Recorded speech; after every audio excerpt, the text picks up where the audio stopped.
আমাদের নতুন একটি ভিডিওতে তোমাদের স্বাগত জানাই।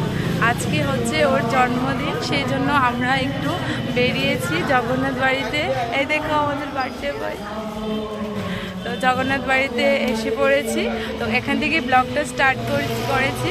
তো আরও কয়েকটা জায়গায় যাওয়ার প্ল্যান আছে, দেখি কতটুকু কি করা যায়। তো তোমাদের সাথে যতটুকু পারি শেয়ার করব।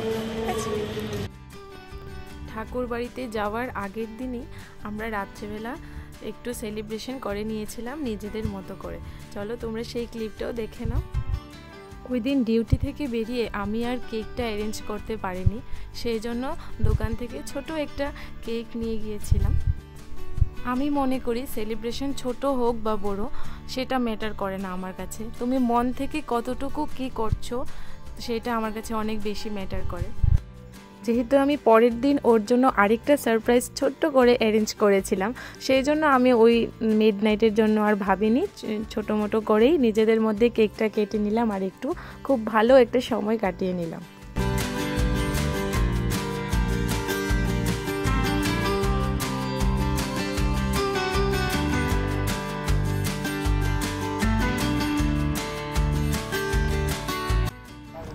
আমরা আবার চলে আসলাম পরদিন, মানে ওর জন্মদিনের দিন সন্ধ্যাবেলার ব্লগটাতে। জগন্নাথ বাড়িতে গিয়ে আমরা খুব সুন্দর একটা সন্ধে কাটালাম। এই দেখো এদিকে ও চন্দ্রমিত্র নিচ্ছে আর আমরা ঘন্টি বাজিয়ে মন্দিরের দিকে প্রবেশ করছিলাম। এই দেখো জগন্নাথ বাড়ির পুরোটা ভিউ আমি তোমাদের সাথে শেয়ার করছি। খুব সুন্দর একটা সন্ধ্যার ভিউ দেখা যাচ্ছে, মানে লিটারালি মনটা খুব শান্ত হয়ে গিয়েছিল, খুব ভালো লাগছিল আমাদের। আর হচ্ছে একটা স্পেশাল দিন আজকে, ওর জন্মদিন। তো আমরা চেয়েছিলাম ঠাকুর বাড়িতে ওর জন্য একটু ব্লেসিংস আনার জন্য। তো দেখো ঠাকুর মশাই ওকে ও দক্ষিণা দিয়ে দিয়েছে, ঠাকুর মশাই ওকে চন্দ্রমিত্র দিচ্ছে, ও নিচ্ছে। তো খুব ভালোভাবে আমরা কাটালাম ঠাকুর বাড়িতে গিয়ে। তোমাদের সাথে কিছু ঠাকুরের প্রতিমা শেয়ার করছি। দেখো তোমরা সকলেই জানো জগন্নাথ বাড়িতে এখন নতুন করে আরও বিভিন্ন প্রতিমা গড়ানো হচ্ছে। তো এগুলি কিছু দৃষ্টান্ত তোমরা দেখে নাও। নানান রকমের মূর্তির গায়ে সব কিছু ইতিহাস ভালোভাবে লিখিত আছে।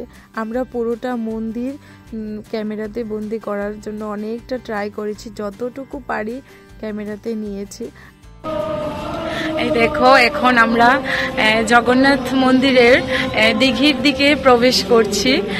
যেটা হচ্ছে যে আমরা যতবারই আসি, যেহেতু আমরা আগরতলাতে থাকি তো জগন্নাথ বাড়িতে প্রায়ই আসা হয়, কিন্তু যতবারই আসি কীরকম যেন মনটা আলাদাই একটা শান্তি পায়, আলাদাই একটা ভালো লাগা কাজ করে। তো আজকেও সেটাই হচ্ছে আমাদের দুজনেরই। ও বলছিল খুব ভালো লাগছিল ওর কাছে, তো সেজন্য তোমাদের সাথে ওই কথাটা একটু শেয়ার করলাম। এই দেখো এখানে তো তোমরা সবাই জানো অনেকগুলি মাছ আছে, তো এদেরকে খেতে দিলে মাছগুলি বেরিয়ে আসে, খুব সুন্দর লাগে দেখতে। দেখো তোমরা ভিউটা এনজয় করো, আমি দেখাচ্ছি।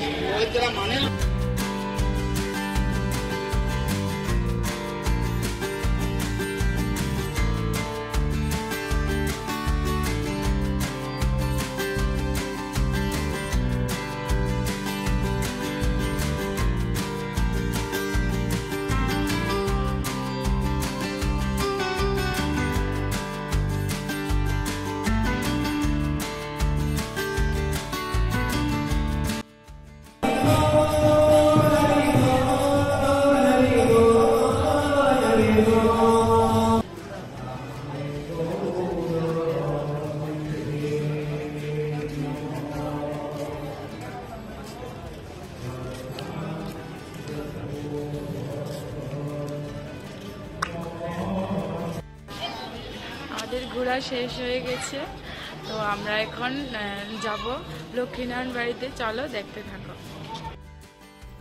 জগন্নাথ বাড়ি থেকে ফেরার পথে আমরা দুর্গা বাড়ি দর্শন করে নিলাম। যেহেতু ওই দিন বাসন্তী সপ্তমী পুজো ছিল, তো আমরা কিন্তু দেবী দুর্গার বাসন্তী রূপে সেই অপরূপ রূপ দর্শন করার জন্য দুর্গাবাড়িতে পৌঁছে গেলাম। চলো দেখতে থাকো দুর্গাবাড়ির সেই দৃশ্যটা। ওই দিন সন্ধ্যার সময় আরতি হচ্ছিল মায়ের ইচ্ছেতে দুর্গাবাড়িতে আমরা ভালো একটা সময় কাটিয়ে নিলাম, মায়ের আরাধনা করলাম, ওর জন্য একটু ব্লেসিংস নিলাম যে ওর জন্মদিন ও যাতে সবসময় ভালো থাকে, সুস্থ থাকে। আমি মনে করি মা হয়তো চেয়েছিলেন মায়ের দর্শনে আমরা যাব, সেজন্যই হয়তো যেতে পেরেছিলাম। আর আমারও খুব ভালো লাগছিল যে ওর জন্মদিনটা ঠাকুরের সামনে এভাবে আমরা খুব ভালোভাবে সন্ধেটা কাটাতে পারবো ঠাকুরের ব্লেসিংস নিয়ে, তো খুব ভালো লাগছে। এখন আমরা এসেছি লক্ষ্মীনারায়ণ বাড়িতে। এখন ঘড়িতে প্রায় বাজে 8:36 এরকম, অনেক রাত্র হয়ে গেছে যদিও, তো সেজন্য সবই বন্ধ করে নিচ্ছে ওরা। তো আমরা দুর্গাবাড়িতে গিয়েছিলাম, আজকে তো সপ্তমী পুজো ছিল, তো সেই জন্য দেরি হয়ে গেছে। ঠিক আছে, মন্দির তো এখনো আছে, মন্দির ওরা আছে, তো আমরা দেখছি ঘুরে ঘুরে।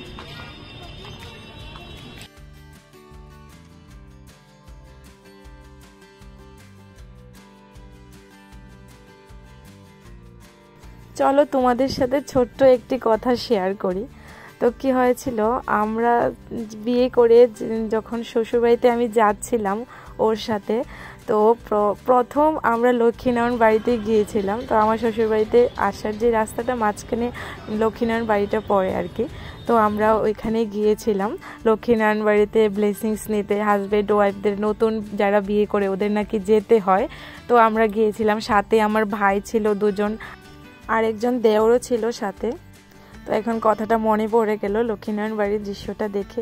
এই দেখো, লক্ষ্মীনারায়ণ বাড়ির দিঘির ওপাশ থেকে আমরা ভিউটা দেখছিলাম।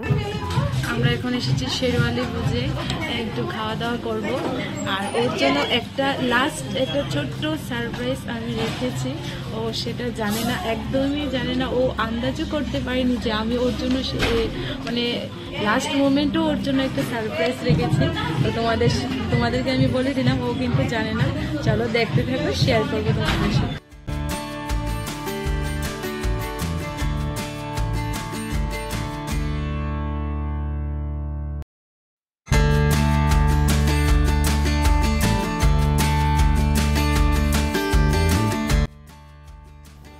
তো সেলিব্রেশনটা সেরে আমরা খাওয়া দাওয়াটা করে নিলাম, খুব খিদে পেয়েছিল। আর এই দেখো, ওর জন্য একটা কেক নিয়েছিলাম, খুব কিউট একটা ভেন্টু কেক নিয়েছিলাম। দেখো কেকটা কেমন হয়েছে তোমরা কিন্তু অবশ্যই জানাবে। আর জগন্নাথ বাড়িতে আমি কিছু রিলস শ্যুট করে নিয়েছিলাম। তোমরা যদি আমাদের রিলস দেখতে চাও তাহলে আমাদের ইনস্টাগ্রামে ফলো করতে পারো, ভিডিওর নিচে আমরা সমস্ত লিঙ্ক দিয়ে দেব। আর আমাদের ব্লগ যদি ভালো লেগে থাকে তাহলে রাজনন্দিনী চ্যানেলটাকে একটা সাবস্ক্রাইব করে দিও। ততক্ষণের জন্য টাটা, বাই।